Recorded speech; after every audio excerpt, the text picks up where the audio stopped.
At least 73 people, in case you've missed it, have actually died after that 5-story building caught fire in Marshalltown in the Johannesburg CBD. Emergency response teams are at the scene at the corner of Dalvis and Albert Streets.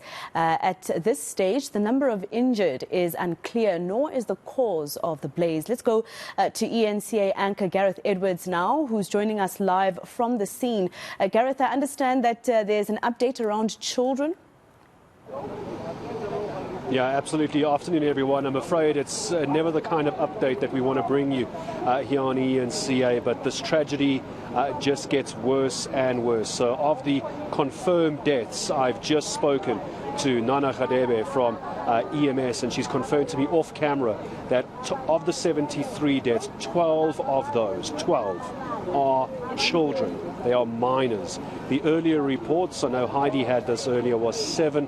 I can now confirm this tragedy has claimed the lives of 12 children.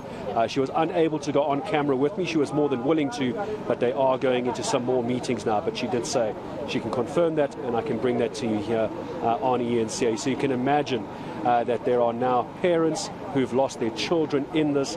But what's even beyond that part of the tragedy is it could have been whole families that could have been wiped out. We know how many adults were killed in this, and now we know it's 12 children as well. That's the latest we have on the fatalities at this hour, Masego. And Gareth, tell me about the witnesses that you've spoken to. What did they say they saw this morning? Yeah, I've had a chance to speak to 2 witnesses, one young man, one young lady. Let me start with the young man. He was a bit hesitant. To be fair, both were quite hesitant to come and speak to me. The first young man, for those who were with us earlier, he had the clear glasses and a grey hoodie, very young. He actually lives in the building that is just behind our camera position.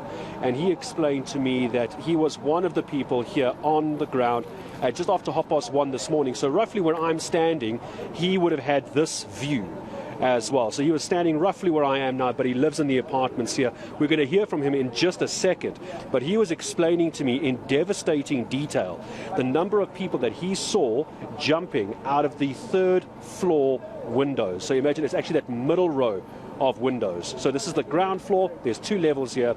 Then it's 2, 3, 4, 5. So it's that middle row of windows. People breaking the windows. If they did have burglar bars, I don't imagine many of them did, Masego.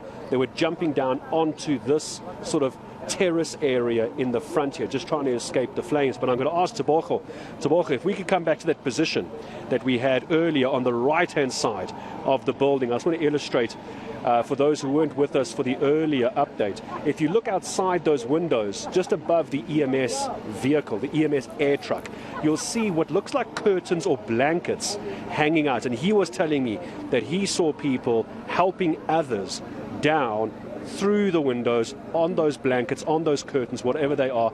But the problem was some people were slipping. There was so much panic in the dark. You can imagine the heat, the panic, everyone scrambling for whatever opening they can find, Masego. And unfortunately, a few people, according to him, had fallen to their deaths. Now, it's not very high.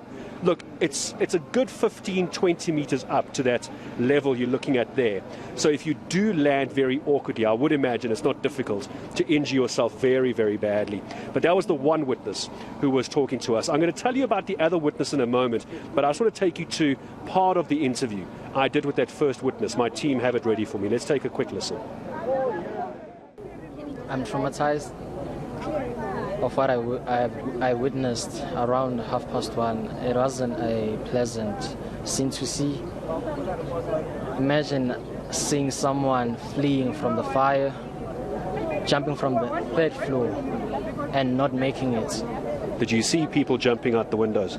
I saw people jumping out the windows, saw people throwing out their babies out the building for safety to the people that were already downstairs. It wasn't easy to see. Just help me understand, where were you watching this happen? Because there's a building just behind our position here. I understand this is where you live. Yes, this is where I live. I was watching from my building, actually, just outside, where a lot of people, even the victims, were standing next to me. And I was conversing with them. I asked them what might have started the fire. They told me that it might be someone who was irresponsible with the candle. That's what they thought. Do you know how many people, if you had to guess, and I know it's an impossible question, but you're the only other witness we've spoken to this morning, how many people do you think lived in this building, if you had to take a guess? I would say about 300, 350, we can just estimate there. But the experience, even when they put out the fire, just imagine seeing corpses of people that are bent beyond recognition. Did you see the bodies? Yes, I saw the bodies whilst they were being taken out from a higher point whilst I was inside the building. How helpless did you feel standing here with the building right behind you? Did you wish that you were able to help? Did you just feel helpless? Who went in to try and assist? Just take me through those moments. By the time I got downstairs, the fire was already on the ground floor, moving upwards, and there was no way of getting inside. Hence, the people were jumping out the windows, and I felt so helpless because I could see people injured beside me. Some had broken legs from jumping from the second floor. Actually one died trying to escape from the third floor. Unfortunately, he missed the target, of which was a mattress placed down, and he hit the concrete head first. All right, Gareth, I know that you spoke to Kenny Gunane as well, and he told you that they're having a meeting at 12 o'clock, so it's about 30 minutes into that meeting. You'll let us know, of course, here in Hyde Park when they have a media briefing. I assume they will probably throughout the course of the day. My colleague and eNCA anchor Gareth Edwards live for us there in the Joburg CBD.